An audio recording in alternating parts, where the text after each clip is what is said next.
माझं आहे ना ओपन गोट आहे, मी शेतकरी आहे, इथली जमीन आहे, ज्वारी बिरी आहे. आणि आता 3 दिवस झाले माझं कुत्रू पण घाबरले, बाहेर निघत नाही खाटाच्या.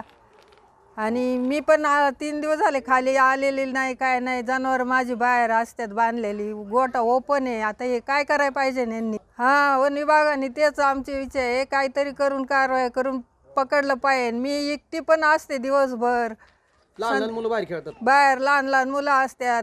मी रोज सकाळी 5:30 वाजता माझ्या मम्मीला सोडवायला जाते आणि 3 दिवसापासून इथं बिबट्या दिसत आहेत. पहिले तर एकच दिसत होता, आता तर 2-2 बिबट्या आणि तरच पण आहे इथं.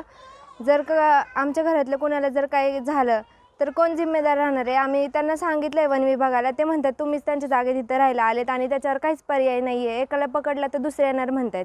एवढ्या वर्षापासून कोणच नव्हतं आणि आता कसं काय हे 3 आलेत आणि आम्ही कसं काय त्यांच्या जागेत राहायला आलो आहे? त्यांनी त्या बिबट्यांना पकडलं पाहिजे आणि लवकरात लवकर काहीतरी केलं पाहिजे.